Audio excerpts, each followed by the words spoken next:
The V&A's got one of the most outstanding and comprehensive collections of art from South Asia.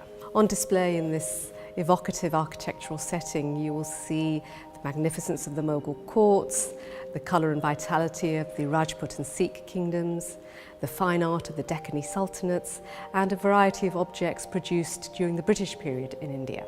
There's a whole range of beautiful things that really show an incredible skill and mastery of craftsmanship.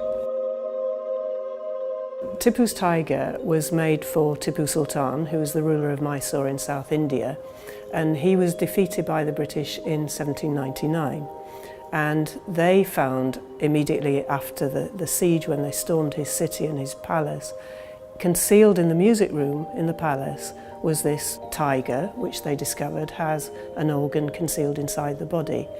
So it didn't come directly to this museum. It went first of all to the Indian Museum in the City of London, and it was exhibited next to the library, and it was put in a place where the public could go in and see it, and they were also allowed to play it. They could open the concealed flap, reveal the keyboard and play popular tunes, very patriotic tunes like Rule Britannia and God Save the King. It's extremely popular, it's very eccentric. I think it's because of that people remember it. It's the sort of thing that children are brought to see, and in these very large halls of the V&A they see this tiger, and it's the sort of thing that they remember forever. All the things you see in a gallery like this don't just appear in the condition that's ready for display. We have a wonderful conservation department which deal with all media. All the things in the gallery have been prepared for display by conservators. And our textile conservators, for example, do an amazing job of mounting and repairing sometimes the pieces that will go on show. We have some pieces dating from about the sort of 15th and 16th century that were actually found in Egypt, so they were exported there at that time. And you can tell by their designs and the coarseness of the fabric that these were quite ordinary pieces, everyday things that people would have made into garments or tablecloths or any utilitarian thing. One of our most famous pieces is called the Fremlin carpet. It's named after an Englishman called Mr. William Fremlin. He had this fantastic carpet made, we think probably in Lahore, which at that time was part of the Mughal Empire and was one of the main carpet weaving centres. And it looks like a very beautiful 17th century Mughal carpet until you start to look at the field, which amongst all the animals and so on, there are the Fremlin family's coat of arms that he'd actually commissioned to be woven into this carpet, and it appears 17 times in the borders and the field of the carpet. It's one of only 3 carpets that survive that we know exactly who they were made for and when, because we know the name of the man who commissioned it and when he was in India. So it's a very useful benchmark, if you like, for dating other pieces as well.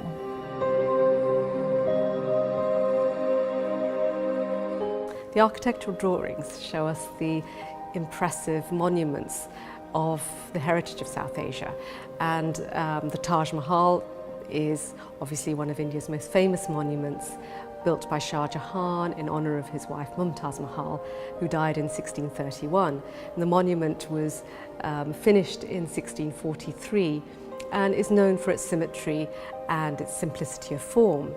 And the painting is actually in the style known as company painting. It's very flat graphic style, plain background, Western perspective, are all done by unnamed Indian artists to suit the tastes of European patrons.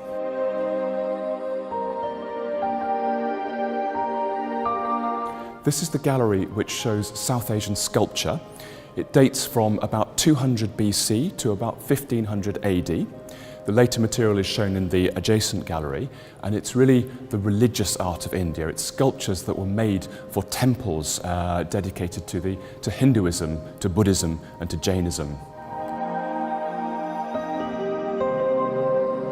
One of the most charming objects is the sculpture of the bull calf Nandi. Nandi is the animal vehicle, or the first devotee, if you like, of the great Hindu god Shiva. And a statue of Nandi would be placed in front of every temple of the god Shiva so that worshippers can come and pay their respects to Nandi as his primary devotee, and Nandi symbolises the religious devotion and duty of the worshipper of Shiva. And this statue is particularly lovely because it's carved in a very highly polished serpentine stone, but the details of jewellery with which the animal is caparisoned stand out in high relief against the highly polished smooth surface of the stone. And there are lots of lovely little details, like the way that little locks of hair run behind the ears of the bull calf, the way that his tail curls, and the very fine detail of the jewellery. So it's very, very popular. And if you look closely at his forehead, there's also a third eye, which is an attribute of the god Shiva. So it shows his close connection with the great god.